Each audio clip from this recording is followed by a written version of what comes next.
Good morning. Good morning, sir. Yes, good morning, all of you. Ram Janaki विद्यालय, Baikunthpur, Morning, sir. चंपा देवी गोरखपुर, सरोसा भरोसा लखनऊ। सर्वांग समता के नियमों पर चर्चा हो चुकी है, दोहराई गई थी। और वो किसी के लिए तो दोबारा हुई, किन्हीं विद्यालयों के लिए और किसी के लिए पहली बार, लेकिन पूर्ण हुई थी। और अब वापस आइए। ट्रायंगल पहली एक्सरसाइज पर चल रहे हैं और फिर एप्लीकेशंस लाएंगे। पूरे चैप्टर का एसेंस है कॉन्सेप्ट ऑफ कॉन्ग्रुएंसी। Um, ठीक है, सर्वांग समता। और उससे 7.1 पर सर्वांग समता के दो नियम पर ये प्रश्नावली आधारित है। बाकी दो नियम 7.2 के बाद आ रहे हैं और बहुत सारी चीजें जो जरूरी हैं वो डिलीटेड हैं सिलेबस में, लेकिन वो सभी करनी जरूरी है। तो सर्वांग समता के दो नियमों पर, एक SAS और एक ASA, इन दो नियमों पर पहली प्रश्नावली करेंगे। ध्यान रहे, SAS दो ट्रायंगल्स ABC और PQR दिए हैं। तो फिर से ला रहे हैं बात, याद दिला दें। SAS दो साइड्स AB करस्पॉन्डिंग सर्वांग समता। ठीक है, तो दो साइड्स करस्पॉन्डिंग AB और PQ, एक बेस BC लिया, इसका बेस QR लिया। ठीक है, दोनों के बीच में एंगल है SAS, दो भुजाओं के बीच का मध्य का एंगल आया है और वो यहाँ कंसिडर किया गया। ठीक है, ASA देखना है, दो एंगल होंगे। ठीक है, और मध्य की भुजा ASA पर अब आ जाइए। AB और C, फिर से PQR। अब एंगल साइड एंगल, तो इसी को समझाना शुरू कर दिया था। ठीक है, एंगल साइड एंगल, एंगल और साइड और फिर एंगल, एंगल साइड और फिर एंगल। और अगर ऐसे कर ले, एंगल के बाद आपने साइड बोली है और फिर ये बोला है, तो ऐसा लिखने का प्रचलन भी है। ठीक है, ये साफ दिखता है कि बी इज क्यू। ठीक है, साइड BC, साइड QR दो, और एंगल 3C वाला है। तो यहां पर भी ऐसे आप कर सकते हैं, ये भी अच्छा लगता है। और तुरंत रिफ्लेक्ट होती है बात कि आप क्या देख रहे हैं और जो कॉपी आपकी देख रहा है वो क्या समझेगा। ठीक है, तो ASA फिर ये दिखाया था कि ये कन्वर्ट हो गया था, जहां पर बात शुरू हो गई थी AAS। तो बात यहां रुकी थी कि दो एंगल्स अगर ट्रायंगल के आपस में बराबर हैं तो फिर तीसरा एंगल अपने आप बराबर होगा AAS। तो ये दिखा रहा था कि तीसरा एंगल भी बराबर हो जाता है। ठीक है, तो आगे वो एंगल बी और एंगल ए दिखा के ये दिखा रहा था कि अब सी और आगे आ जाएगा आर इक्वल अपने आप AAS। ठीक है, तो ये दो में अपने आप कन्वर्ट हो जाता है। ये जरूरी नहीं है कि भुजा मध्य में ही हो, अगर दो एंगल्स कहीं मिले और भुजा उन कोणों के मध्य से बाहर हो गई तो बात बन जाती है। आप 7.1 स्कैन कीजिए और अपने मन से सवाल पूछिए। सर दूसरा बता दीजिए। कौन सा? दूसरा ABCD एक चतुर्भुज है जिसमें AD बराबर BC। दूसरा ABCD एक चतुर्भुज है जिसमें AD बराबर BC और एंगल DAB बराबर CBA है। ठीक है, सिद्ध कीजिए। तीन पार्ट हैं, तो ये भी ध्यान रहे। सर्वांग समता, ठीक है।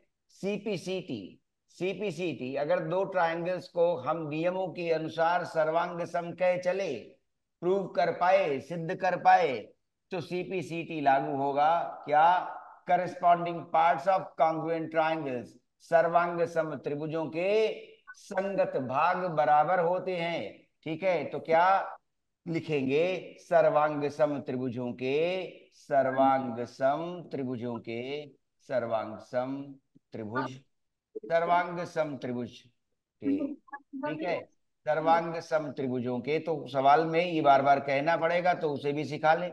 सर्वांग सम त्रिभुजों के संगत भाग, ठीक है, संगत भाग बराबर होंगे, संगत भाग बराबर होंगे, ठीक है, ये बात ध्यान रखनी है।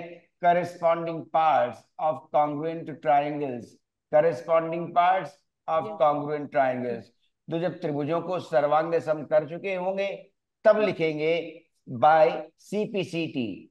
क्या? सर्वांग सम त्रिभुजों के संगत भाग बराबर होते हैं। इसलिए जो हमसे पूछा गया है कि इन तथ्यों को बराबर देखिए या दर्शाइए, तो फिर हम उनको कंक्लूड कर लेते हैं निष्कर्षता।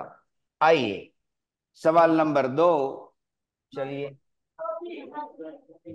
हाँ, एबीसीडी एक चतुर्भुज दिया हुआ है। ए एक चतुर्भुज, ए बी और सी डी, ठीक है, बी सी, बी सी, हाँ, अब डी, ये आया A B C D. Yes sir. अच्छा, ए बी सी डी एक चतुर्भुज जिसमें कुछ तथ्य दिए गए हैं, वो लिखिए। A B C D quadrilateral, ये क्वाड्रिलेटरल ही है और कुछ खास बात इस पर नहीं कही गई है। चार भुजाएं, क्वाड्रिलेटरल, ठीक है, A B C D is a quadrilateral. A D is B C, given था, गिवन क्या है उसे मेंशन कर दीजिए। ए डी इक्वल बराबर to BC। B C, BC। They have given, ठीक है, और एक कोण भी बराबर दिया गया है, angle DAB। D A B, angle D A B is equal to angle C B A, angle C B A ये दिया गया है। Yes sir. पहला भाग कॉन्ग्रुएंसी को ही प्रूव करने का है, इसीलिए पहला भाग जनरली कॉन्ग्रुएंसी प्रूव करने का दे दिया जाता है कि जब कॉन्ग्रुएंट हो जाएंगे तो उनके संगत भाग बराबर हो जाएंगे और नीचे वाले दोनों अपने आप आ जाएंगे बाई सीपीसीटी। तो अब ट्रायंगल ए बी डी, पहला पार्ट कहना है ट्रायंगल ए बी ठीक। डी, बिल्कुल इसी तरह से कि ए बी और डी, अब ए और बी डी ये बना, इस पर अगर दूसरा रखा जाएगा, कौन सा? आगे कह रहे हैं ट्रायंगल बी ए सी, ठीक है, बी ए सी, ठीक है, बी ए और सी, इस पर ये वाला ऐसे ट्रायंगल बी ए सी, ठीक है, तो मतलब ए पर क्या रख दिया गया है, ऐसे ये आ रहा है, देखो, ए, ये बी, ए सी, ये ट्रायंगल, और ए बी और डी। इसके लिए हमें जो दो तथ्य दिए गए हैं उन पर ध्यान देना होगा। और पहली एक्सरसाइज के लिए ए एस ए और एस ए एस, ठीक है, और ये कन्वर्ट हुआ था डबल ए एस में, ठीक है।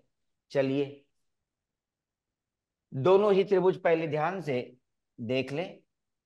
ए बी और डी इधर गया है, और उसके बाद बी ए सी ऐसे आया, तो ये वाला त्रिभुज सेम बेस, देखो बेस सेम हो रहा है, ए बी या बी ए बी या बी एक ही बेस मिल गया, इसी बेस पर दोनों ही है।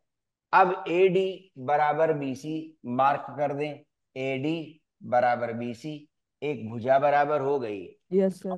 देख सकते हैं, तो हम लिखना शुरू करेंगे। कैसे लिखते हैं? ज्यादा वर्ड्स नहीं लिखते, A D is equal to B C, इसलिए केवल इतना ही लिखेंगे आप, इट वॉज गिवन, ये दिया हुआ है।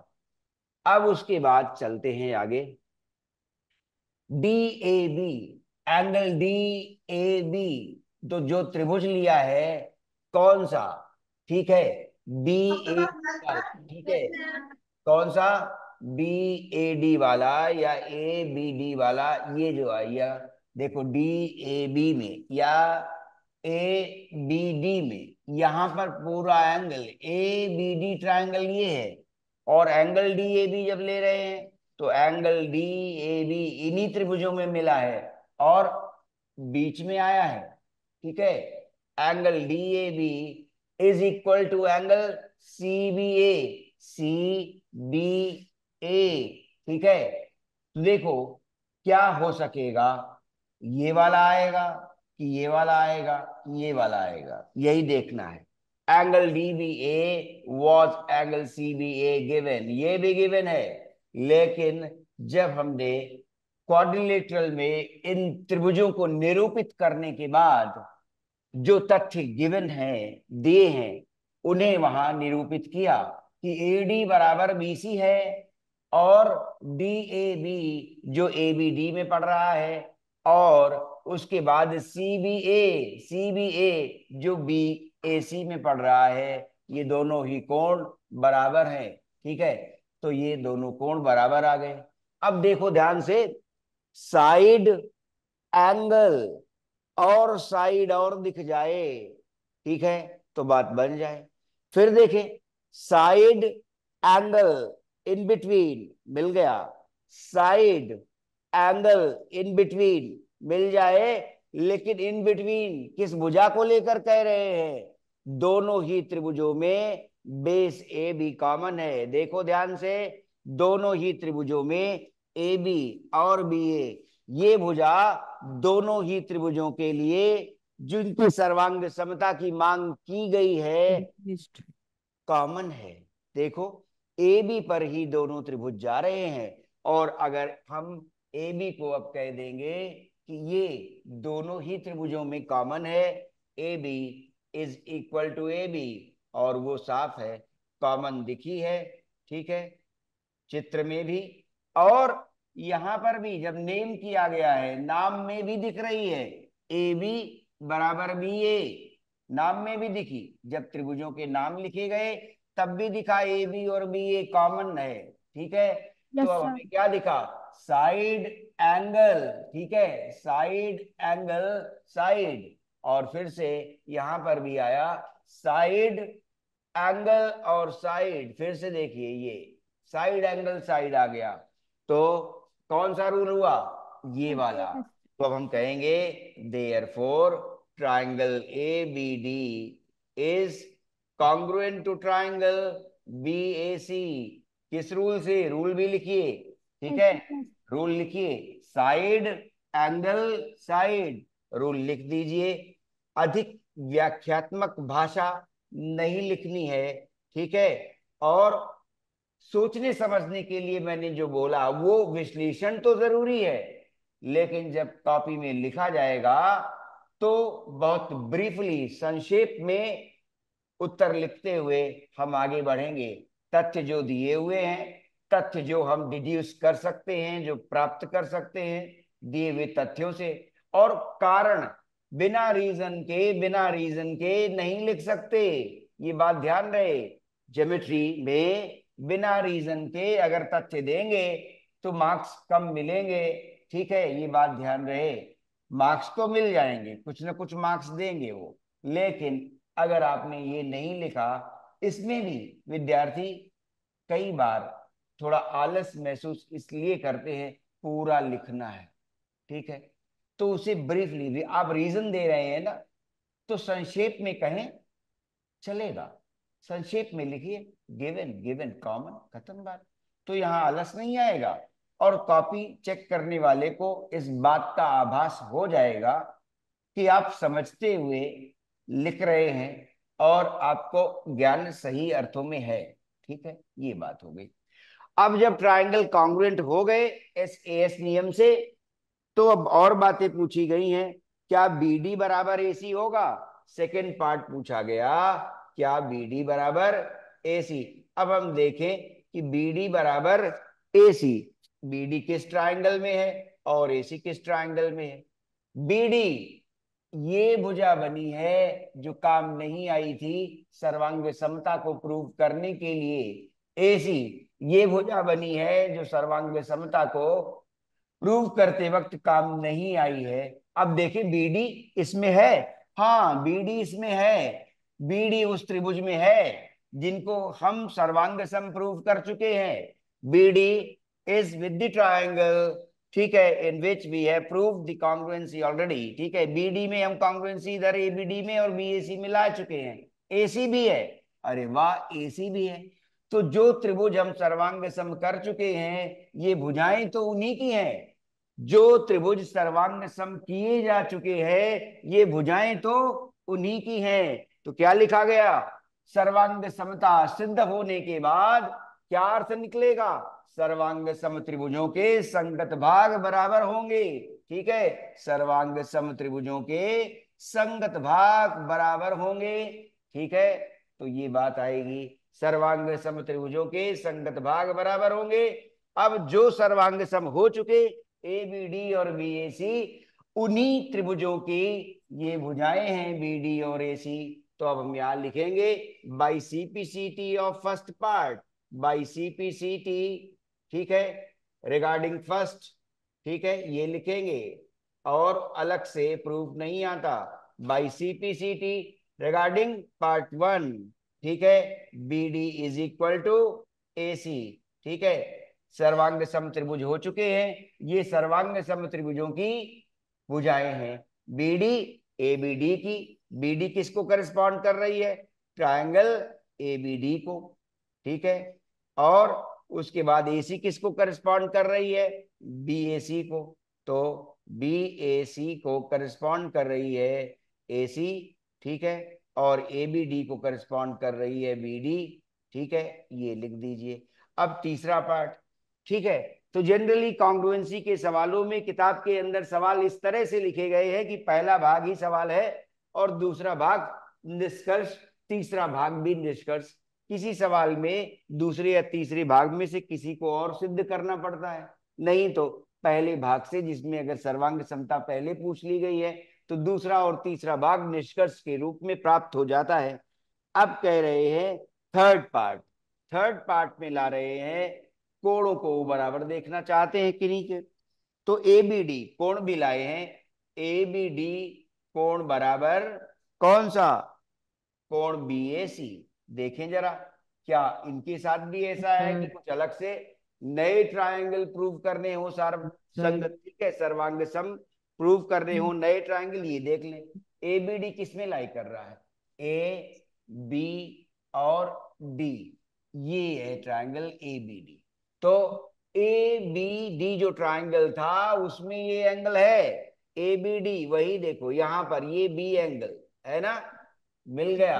ठीक है, और उसके बाद बी ए सी, बी ए और सी, उसमें ये मिल रहा है। ठीक है, तो अब देखें कौन सा किस में मिला angle? B A C, B A सी, तो ये दूसरा कोण है कोई, एक सर्वांग समता में प्रयोग हुआ एंगल भी, यहां पर भी B A D angle A पूरा का पूरा सर्वांग समता के लिए प्रयोग हुआ है। अब इन्हीं ट्रायंगल्स की जिनकी सर्वांग समता लिख चुके हैं, जिनकी सर्वांग समता लिख चुके हैं, तो उनमें फिर से ये कोण भी संगत कोण ही है। क्या? बी ए डी में, बी ए डी में ए बी डी कह रहे हैं, ए बी और डी। ठीक है, जो ट्रायंगल हमारे पास था ए बी डी, उसमें देखिए ये कोण मिल रहा है। इस त्रिभुज का एंगल ए बी डी किस त्रिभुज में है?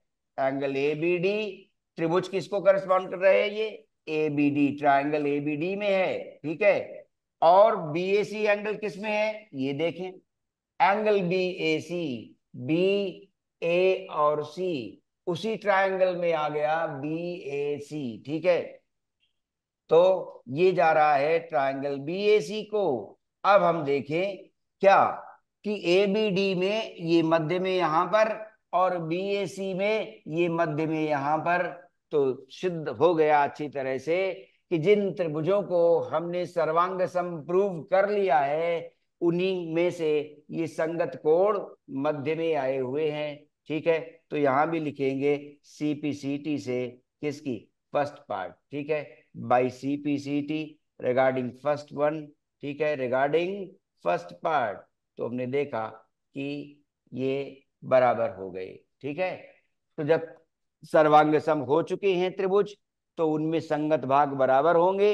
इसलिए दूसरा और तीसरा रिजल्ट स्वयमेव दिख रहा है, जिसको दर्शन करा देना जरूरी था कि कैसे दिखेगा। यहाँ बी एंगल है, यहाँ बी एंगल है। ठीक है, जब उनको लोकेट किया, ठीक है, निरूपित किया, तो पता चला कि हाँ, ये बी ए सी, जो ऐसा लगता है एकदम से बी ए डी का पार्ट है, तो उसका पूरा एंगल हम लोग प्रूव कर चुके थे, उसका भाग। लेकिन जब उसका भाग लिया हमने, तो पता चला हम दूसरा ट्रायंगल कंसिडर कर सकते हैं, बी ए सी।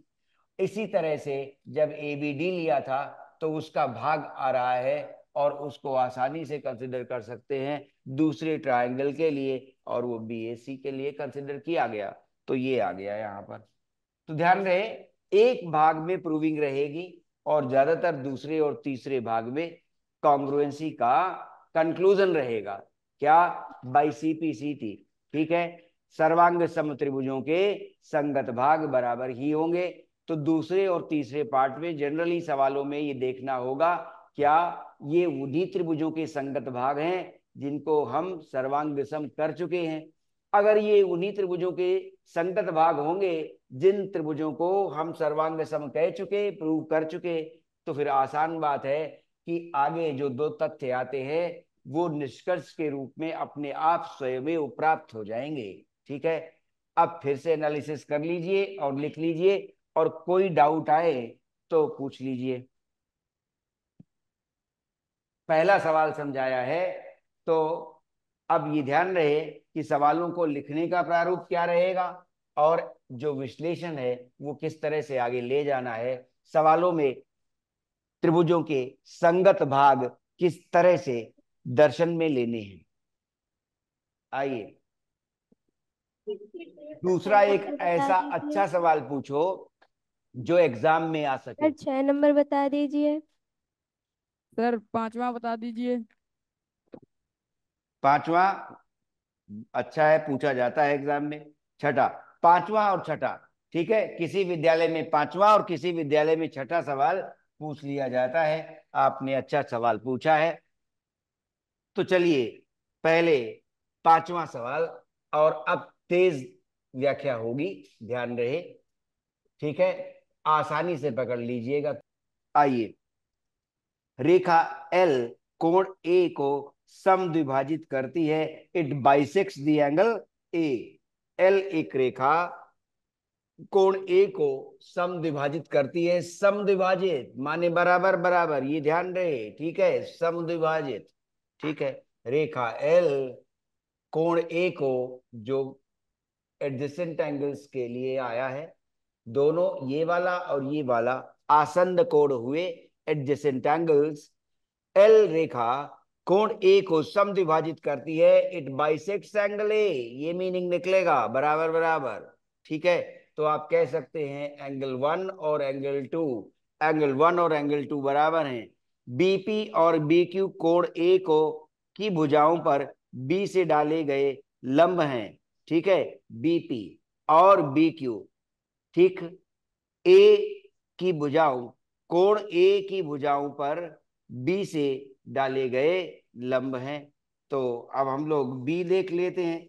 एल पर बी लिया गया है। ठीक है, लाइन एल पर बी लिया गया है। तो बी से डाले गए लंब किस पर? कोण ए को बनाने वाली भुजाओं पर लंब डाल दिए गए ये।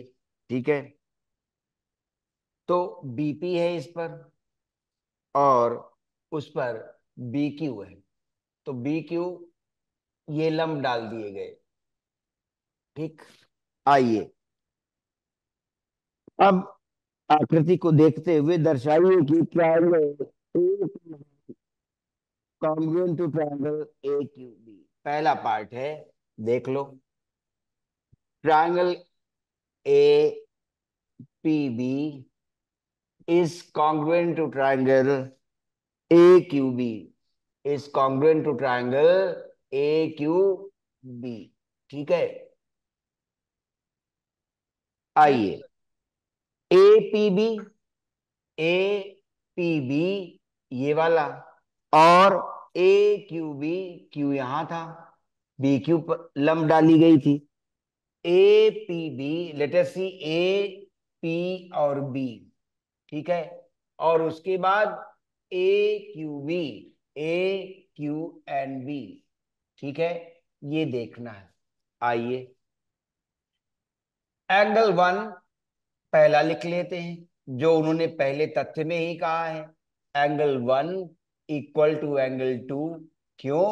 उन्होंने कहा है, रीजन में इतना ही लिखिए, L bisects angle A, given L bisects angle A, ये गिवन था कि लाइन एल ने, ठीक है, एंगल ए को बाइसेक्ट कर दिया है, समद्विभाजित, तो वन और टू बराबर हो गए। उसके बाद लंब डाले गए थे, तो हम लोग आसानी से कह सकते हैं क्या, थ्री और फोर, ठीक है, angle three is equal to angle four, कैसे, 90 डिग्री, ठीक है ना? क्यों? लिख दीजिए कैसे। आगे ये 90 डिग्री लिखा आपने, और उसके बाद आपने लिख दिया क्या, B Q and B P are perpendiculars, ठीक है, ये भी गिवन था, ये परपेंडिकुलर्स थी, ये भी गिवन था, वो 90 डिग्री, दो एंगल हो गए। तो हम देखें कि हम कह आए थे कि ये ए एस ए वाला डबल ए एस में कन्वर्ट हो जाता है, कहीं दो एंगल दिखे, भुजा मध्य की हो या ना हो, तब भी काम चलेगा। अब देखें, क्या दो एंगल मिल गए। अब ये भुजा ए भी हमें आसान दिख रही है, हमें नहीं जरूरत है कि ए क्यू दिखे बराबर या बी क्यू दिखे बराबर, लेकिन कक्षा 5 में आपने लोकस ज्योमेट्री में देखा होगा कि दो भुजाओं से बराबर दूरी पर चलने वाला बिंदु हमेशा एंगल बाइसेक्टर पर चलता है। दो भुजाओं से बराबर दूरी पर चलने वाला बिंदु हमेशा एंगल बाइसेक्टर पर चलता है, तो ये भी याद आ गया। अब ए बी बराबर ए बी लिख सकते हैं, क्यों, दोनों में कॉमन है, दोनों ही ट्राइंगल्स में, ठीक है, ए बी बराबर ए बी। तो पहला पार्ट इनका ये था क्या, ए पी बी और ए क्यू बी, ठीक है, हमें ये वाले पॉइंट्स मिले, 1:2 3:4, ए बी और ए बी, ये कॉमन भुजा है, ठीक है, उभयनिष्ठ भुजा है ये, ठीक है, तो उभयनिष्ठ है, तो उभयनिष्ठ भुजा मिल गई, तो एक साइड मिल गई और दो एंगल्स मिल गए, तो फिर हमारे पास ये रूल आ गया डबल एस वाला। तो हम आसानी से कह सकते हैं क्या, कि these two triangles are really congruent, हमने लिख लिया, और बाई किस रूल से आए, डबल एस से, दो एंगल मिले और एक साइड भी मिल गई, दो एंगल, ये एल समद्विभाजक था, एंगल को बाइसेक्ट किया है, ये गिवन था, तो 1:2 हुआ, बी क्यू और बीपी लंब डाले गए थे, इसलिए दूसरा एंगल भी मिल गया, और वो तीसरे और चौथे के नाम से 90 डिग्री है, और भुजा ए भी दोनों ही त्रिभुजों में कॉमन है, तो एक साइड और दो एंगल मिलके कॉन्ग्रुएंसी रूल बनाते हैं डबल एस, ठीक है, तो कॉन्ग्रुएंट हो गए। अब देखिए, they are again saying in the same way, जैसे पहले में देखा था कि जब सर्वांग सम त्रिभुज हो जाएंगे, तो बाई सीपीसीटी सेकेंड पार्ट आ रहा है, क्या कहेंगे, बाई सीपीसीटी क्या होना चाहिए, BP is equal to B Q, उन्होंने मांग की है, तो क्या इस निष्कर्ष पर पहुंचा जा सकता है? तो उस समय हमें यही देखना होता है कि जिन भागों को और बराबर पूछा गया है, क्या वो भाग उन्हीं त्रिभुजों में है जिनको हम सर्वांग सम कह चुके। तो बीपी देखें कहां पर है, बीपी ए बीपी, बीपी ए पीपी इस ट्रायंगल में पड़ गई, और बीक्यू बीक्यू इस ट्रायंगल में पड़ गई। तो जिन त्रिभुजों को हम सर्वांग सम प्रूव कर चुके हैं, ये दोनों ही भुजाएं उन्हीं सर्वांग सम त्रिभुजों का भाग बनी हुई है। देखो, जिन त्रिभुजों को सर्वांग सम कह चुके डबल एस नियम से, अब उन्हीं त्रिभुजों में ये दोनों भुजाएं हमें अलग अलग रूप से उन्हीं के भाग के रूप में दिख रही हैं। बीपी किस में है, एपीबी में, और ए क्यू बी में क्या है, बी क्यू है। तो हम लिखेंगे by C P C T, by C P C T regarding first या ऑफ फर्स्ट, ठीक है, रिगार्डिंग फर्स्ट पार्ट, ठीक है ना, BP equal to B Q holds true, इतना ही लिखिए, है ना। ये वास्तव में बहुत जानदार भाषा है, लेकिन अगर अध्यापक इसे स्वीकार नहीं करेंगे तो फिर देखिएगा कि अब उनके मन की बात कैसे रखी जाए, उनका भी मन खुश करना पड़ता है, मार्क्स चाहिए। तो फिर देखिएगा अगर वो मना करेंगे तो फिर कुछ और बताएंगे। BP is equal to B Q holds true. क्यों? रूल ये कहता है कि जब दो ट्रायंगल सर्वांग सम हो गए तो उनके बराबर हो, तो सीधी सी बात है BP is equal to B Q. तथ्य इसी पर आधारित है कि जो त्रिभुज हम सर्वांग सम कह चुके, इस नियम से कह चुके, ये दोनों भुजाएं उन्हीं का भाग हैं परस्पर, तो फिर कोई दिक्कत नहीं, अपने आप स्वयमेव ये ट्रू साबित हो रहा है।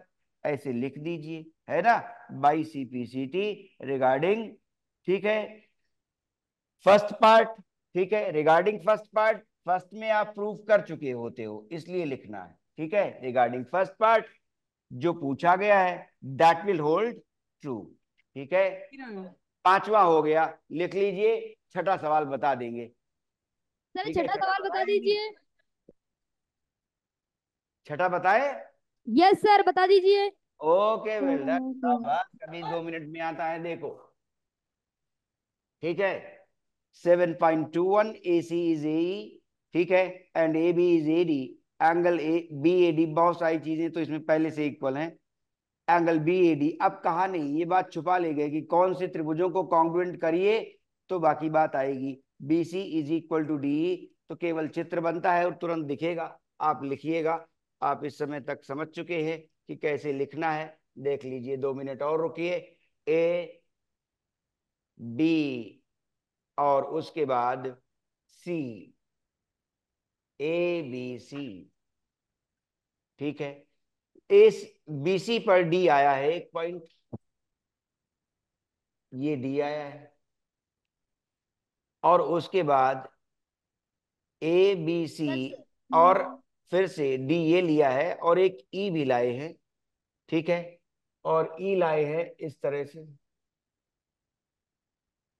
ई, वो ए से ई को भी ज्वाइन किया है, बहुत जल्दी आएगा फिगर में, बहुत सारी चीजें ऑलरेडी इक्वल दे दी गई हैं, देखिए, ए सी बराबर ए ई, ए सी, ए सी बराबर ए ई, उसके बाद कह रहे हैं ए बी बराबर ए डी, ए बी बराबर ए डी, ठीक है, और एक रेखा और बनाई है जो डी से ई को जोड़ रही है, डी से ई को जोड़ रही है। तो बी सी हमने देखा ए सी ए ई है और ए बी ए डी है, उसके बाद angle B A D angle E A C के बराबर है, एंगल बी ए डी देखा जाए, बी ए डी इतना, और ई ए सी, ई ए और सी वो इतना, ये भी बराबर है, तो इनको हम लोग कह लेते हैं 1 और 2, एंगल 1 इज गिवन 2, ठीक है, और जो गिवन है वो पहले लिख लें, ठीक, उसी से निकलता जाएगा। पहला भाग दिया है ए बी बराबर, ए बी बराबर ए सी, और इन्हीं तथ्यों से अपने आप प्रूव आ जाएगा कॉन्ग्रुएंसी का, और जब कॉन्ग्रुएंसी हो जाएगी तो हम साइड्स को बराबर देख सकेंगे, ए बी बराबर ए सी, और ए बी बराबर ए सी के साथ नहीं, ए सी बराबर ए ई है, पहले लिखें, ए सी बराबर ए ई, ठीक है, देखो ए सी ये वाली बराबर ए ई, देखना जरा कि कौन सा एंगल कोण बीच में आ रहा है, ए सी बराबर ए ई, कोण दो बीच में है, और उसके बाद दिया है ए बी बराबर ए डी, ए बी बराबर ए डी ये भी दिया हुआ है, ठीक है, ए बी बराबर ए डी, तो ये कोण भी बीच में आ गया, ठीक है, दोनों ही भाग गिवन थे, ठीक है, ये दोनों ही तथ्य पहले से दिए हैं। अब देखें क्या हो सकता है, क्या ये एंगल दोनों के बीच में नहीं पड़ रहा है, ठीक है, ये एंगल दोनों के बीच में पड़ रहा है। और प्रूविंग क्या है? टू प्रूव, ये भी ध्यान ले, तुरंत आ जाएगा जो गिवन थे उन्हीं से। To prove is BC equal to DE. बस हम इतना जरूर देख लें कि बीसी और डीई किस त्रिभुज में पड़ेंगे। Yes sir. बीसी एबीसी में पड़ गया, ठीक है, बीसी भुजा एबीसी में पड़ गई, और डीई भुजा किस में पड़ गई? एईडी में पड़ गई। तो इन्हीं ट्रायंगल्स को देख सकते हैं आसानी से, ठीक है। क्यों? आगे कहा गया है बीसी और कौन सा? डीई। ये तो त्रिभुज पहले देखें जरा। देखो एसी, ये वाली एसी और एई बराबर है, एसी और एई। अब ये तीसरा जो यहां पर कोण बन रहा है उसे देखिए, ये तीसरा कोण, ठीक है। तो अब हम देखें तीसरे भाग में एंगल 1 बराबर एंगल 2 था, उसमें एंगल 3 जोड़ दिया है। Angle 1 plus angle 3 angle 2, 1 minute और रुकिए, कितना? देखो 3 सभी में जोड़ दिया, तो फिर क्या हो जाएगा? एंगल बी ए सी आ गया, 1 + 3 एंगल बी ए सी बन गया, और 2 + 3, ठीक है, एंगल डी ए ई बन गया, एंगल डी ए ई बन गया। और यही ट्रायंगल हमें मिल जाएंगे आसानी से। इसमें बीसी मिल रही है, इसमें डीई मिल रही है, साफ है। तो यही ट्रायंगल हम आसानी से कह सके क्या? दो साइड बराबर है, और तीसरा एंगल बीच में पड़ रहा है, बी ए सी बराबर D A E. Yes sir. Therefore triangle B A C is now congruent to triangle D A E. E. ठीक है, जब ये यस सर। कॉन्ग्रुएंट हुए तो किससे कॉन्ग्रुएंट हुए? साइड एंगल साइड से, ठीक है ना, साइड एंगल साइड से, side side angle side. Side, ठीक है।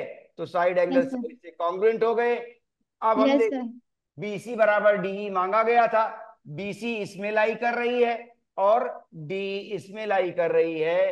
तो अब जब सर्वांग समता हो गई तो बाई सीपीसीटी, ठीक है, सर्वांग सम त्रिभुजों के संगत पार्ट बराबर होंगे ना। सीपीसीटी एम्प्लाइज क्या? BC is equal to DE. ये सवाल भी बहुत पूछा जाता है छमाही इम्तिहान में, ध्यान रखिएगा। ये तीसरा कोण बीच में लेकर दोनों ही त्रिभुजों में एंगल ए निकाल लिया है मध्य के साथ, ठीक है। और वो कॉन्ग्रुएंट हो गए, फिर सीपीसीटी से रिजल्ट आ गया, ठीक है। फिर यस मिलते हैं, सर। Yes sir. तब करेंगे। Okay, good luck. Thank you thank you sir. Sir. Hare Krishna.